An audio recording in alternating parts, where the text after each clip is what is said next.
Olá, galerinha, tudo bem? Hoje nós vamos falar sobre recursos argumentativos, beleza?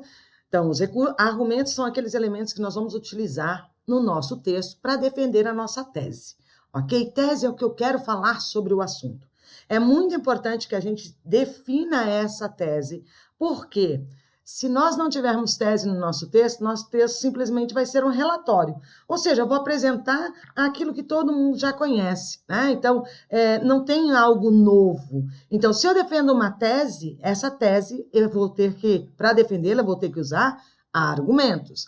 Argumentos são o quê? São dados, ideias, provas, para fundamentar o nosso ponto de vista, né? Ou seja, aquilo que eu quero falar sobre o assunto. Beleza? Bom, aqui nós temos um parágrafo bonitinho, organizadinho, mas ele não mostra um posicionamento, não mostra que o escritor tenha um bom conhecimento sobre o assunto. Fica muito nata, fica muito superficial, tá? Então, texto superficial não é legal para a gente. Nós precisamos mostrar um texto mais aprofundado, mostrar que nós temos conhecimento sobre o assunto. Outro, tem alguns clichês aqui no texto. Então, por exemplo, quando ele diz, por ser muito grave, não podemos fechar os olhos para os inúmeros preocupantes casos que aparecem dia após dia nas principais cidades do país. Nossa, é aquela coisa de discurso, né? Que fica muito vazio, tá? Então, a violência juvenil é um problema há tempos, presente na sociedade brasileira. Tem alguma informação nova? Não. Depois vem todo o desenvolvimento ali que não tem base nenhuma, né? Temos que nos preocupar e lutar para que esse mal seja extinto. Parece conselho, sabe, galera? A gente não deve ficar usando esse tipo de linguagem no nosso texto. Vamos lá. Argumento de exemplificação, tá? Então, ilustração, exemplificação. Esse é um fato real, baseado num fato real ou num fato fictício, ok? Então, ela é defendida teoricamente e precisa do quê? Precisa de dados. Esses dados precisam ser concretos. Então, nós vamos desenvolver um parágrafo com uma ideia base, mais explicação, mais exemplo. Lembrando sempre que todo parágrafo tem começo, meio e fim. Ok? Tem introdução, desenvolvimento e conclusão. Então, a introdução ali seria a ideia base, mais o desenvolvimento, que é a explicação, e a conclusão, que pode ser o exemplo, ok? Olhem só esse texto aqui. Ele já mostra o quê? Uma leitura, né? Um conhecimento prévio sobre o assunto. Então, a derrubada dos índices de mortalidade infantil exige tempo, trabalho coordenado e planejamento. Ora, o índice de mortalidade infantil de São Caetano do Sul, em São Paulo, foi o que mais caiu no país. Portanto, São Caetano do Sul foi o município do Brasil que mais investiu tempo, trabalho, coordenado e planejamento na área. Ok, para ele falar sobre isso, ele tem que ter um conhecimento do assunto. Ok? Beleza? Então, já mostra a leitura. Fechou? Olha aqui, esse texto, é fato que a inveja... Vamos lá, estou falando sobre inveja. Né? É fato que a inveja encontra-se presente em muitas áreas da vida humana, porém é principalmente no campo profissional que, sem dúvida, há espaço para a propagação de tal sentimento. Como os salários oferecidos são diferentes de acordo com a posição que se ocupa, uma forte concorrência surge entre os indivíduos, o que leva os derrotados a invejarem o posto de quem vence a disputa. É o que se observa, por exemplo, quando um indivíduo consegue uma promoção que o leva ao cargo de chefe, enquanto outros também desejam essa posição. Nesse caso, tanto o dinheiro como o poder acabam sendo motivo de inveja. Vejam, o que ele fez aqui, tá? Naquele parágrafo, nós temos a ideia, a explicação da ideia e o exemplo que comprova isso. Tá? Então, a ideia é lá, a inveja, que está onde? Está em várias áreas da vida humana, né? E que nas relações trabalhistas isso se percebe bastante, né? Está muito presente. Depois, a explicação da ideia. Qual é a explicação dessa ideia? A diferença de salários, a diferença de cargos, né? Façam que exista o quê? Concorrência, ok?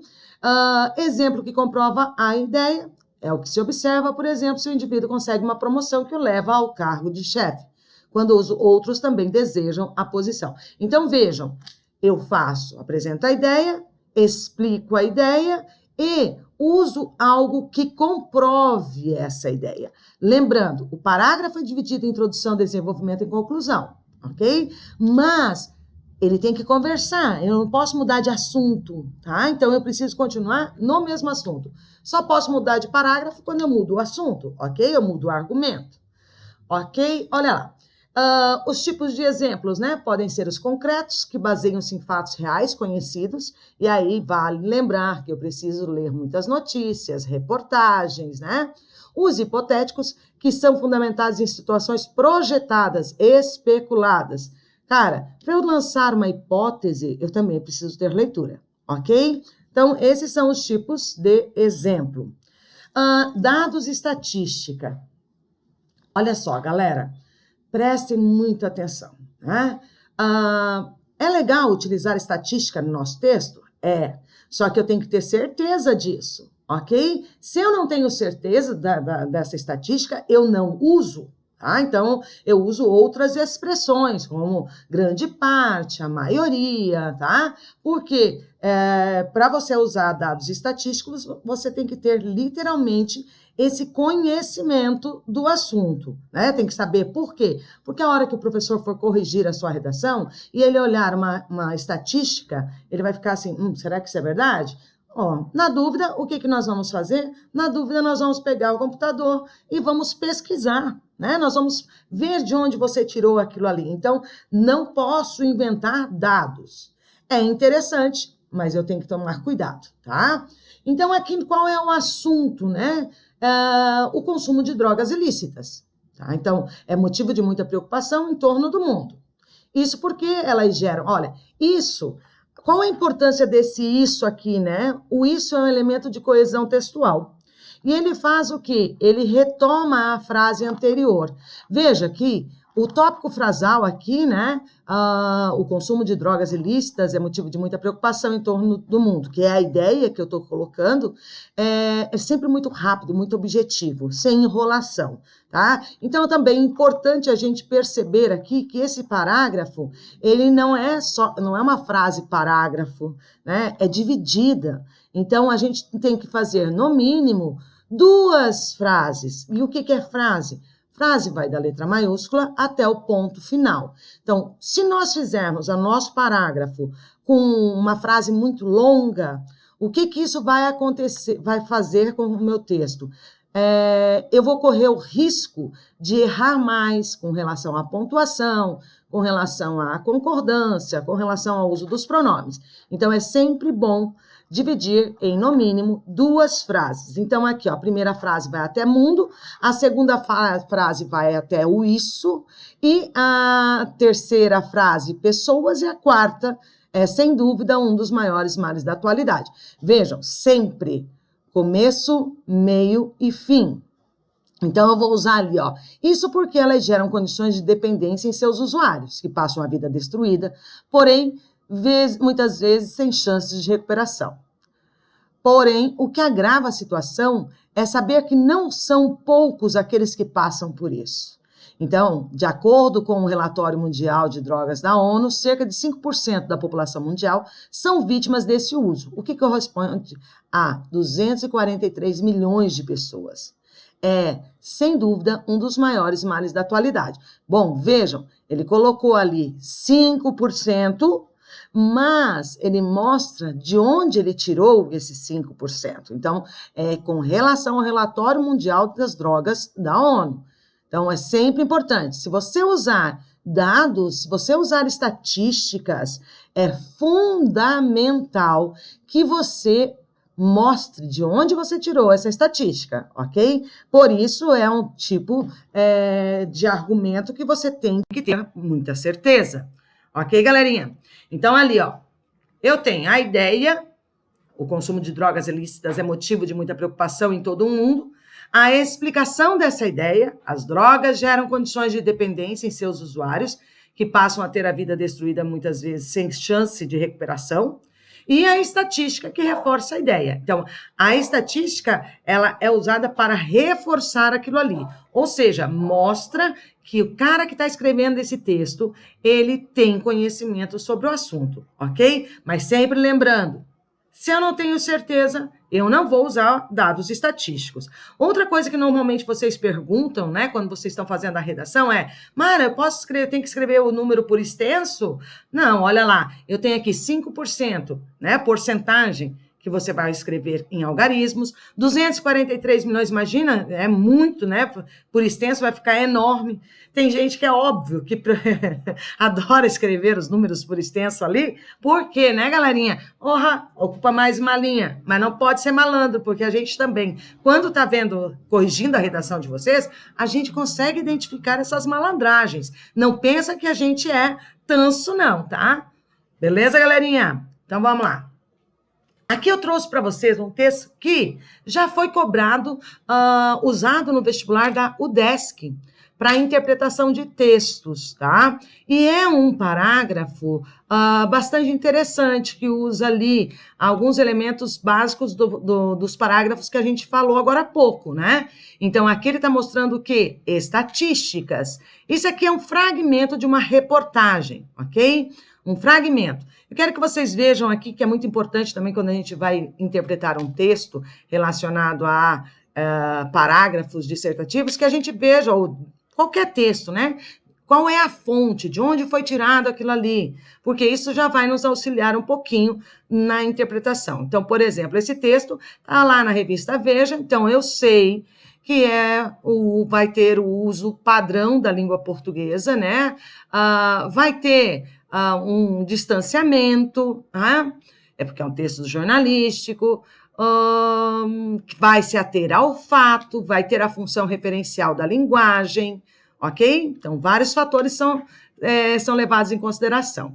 Agora, vejam que eu trouxe para vocês aqui, que na primeira parte ele diz, a fúria das motosserras, o avanço das fronteiras agrícolas e o descontrole da política ambiental já fizeram com que a Amazônia perdesse 18% de sua cobertura original, ok? Galera, aqui nesse parágrafo, nós vamos encontrar o quê? Nós temos personificação aqui. Vejam só, as motosserras, elas têm fúrias? Não, porque fúria é uma característica dos seres humanos, ok? Avanço, as fronteiras agrícolas, elas avançam, elas pegam lá, né, as cerquinhas, elas vão sozinhas, vão aumentando, né, vão tomando mais terra? Não. Descontrole da política, a política ambiental está descontrolada. Descontrole é uma característica dos seres humanos. Então, está tudo ali relacionado a o homem que usa a motosserra, o homem que faz com que as fronteiras agrícolas avancem. A política ambiental é coordenada por humanos. Ok, galerinha? Outra questão bastante importante, vejam, hoje 4% dessa área desmatada não presta. Quando eu coloquei ali 4%, vejam que a concordância que se faz ali é não presta. Seria possível aqui, galerinha, fazer não prestam para nada, ok? Porque quando eu tenho porcentagem, eu posso concordar, eu concordo com o numeral, né? 1% não presta, 4% não prestam. Mas vejam que ali está especificado, né? Então, é 4% dessa área desmatada. Então, dessa área desmatada está no singular. Então, eu poderia ali fazer a concordância tanto 4% desta área desmatada não presta ou não prestam, ok? Importante, vejam ali, a terra nua e arrasada, eia, Gregório, a terra nua e arrasada não é mais cultivada nem serve como pasto para o gado. Galerinha, aqueles 2 pontos foram usados ali para quê? Porque eu tenho ali uma informação, 4% dessa área desmatada não presta para nada. Então, o autor usou 2 pontos ali, porque ele vai explicar o que é não prestar para nada.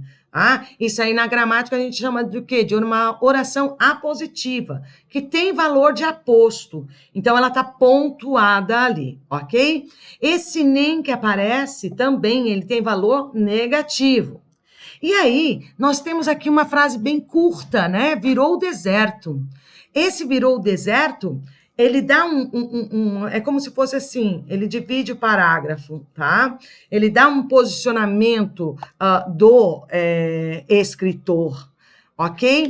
Então, ali, ó, aos tristes números sobre a floresta, acrescentou-se mais um. Então, aos tristes números sobre a floresta, está fazendo referência aos dados que foram mencionados anteriormente. E quando ele coloca acrescentou-se mais um, ele está introduzindo um novo elemento. Então, essa frase, aos tristes números sobre a floresta, acrescentou-se mais um, é uma frase que faz ligação entre a primeira parte e a segunda parte do parágrafo, ok? Então, ele diz ali, o Ministério do Meio Ambiente anunciou a segunda maior taxa de desmatamento da história da selva brasileira. Entre os anos de 2003 e 2004, sumiram do mapa 26.140 quilômetros quadrados de mata. A área é equivalente a mais 17 vezes o tamanho da cidade de São Paulo. Galerinha, vamos lá. Qual é a importância dessa comparação que é feita ali na última frase, tá? E vejam, ali antes da palavra área, o que nós temos não é um hífen, é um travessão, tá? Para que se faz ali o uso do hífen? Esse hífen está relacionado ao quê? A comparação que se faz a mais 17 vezes o tamanho da cidade de São Paulo com relação a 26.140 quilômetros quadrados de mata. Vejam, todas as vezes que nós vamos usar algum elemento no nosso texto, é importante a intencionalidade, ok? A gente não pode simplesmente colocar uma informação ali e deixar daquele jeito, não. O que acontece é o seguinte, nós, quando lemos o numeral 26.140 quilômetros quadrados de mata, nós temos o quê? Nós temos a ideia de que, caramba, é muita coisa. Mas nós não sabemos o quanto. Agora, quando você fala que é mais de 17 vezes o tamanho da cidade de São Paulo, isso daí faz o quê, galera? Faz com que a gente pense da seguinte forma, caramba, é maior do que eu imaginava. Está claro isso? Então, vejam, todas as vezes que nós vamos formar um parágrafo, nós temos que ter uma intencionalidade. Tudo tem que ter um porquê. Então, a gente não pode colocar no parágrafo um dado se não tiver um porquê. Um exemplo se não tiver um porquê, ok? Nas próximas aulas, nós vamos ver outras formas de formar o parágrafo dissertativo. Belezinha, galera? Beijão e até a próxima.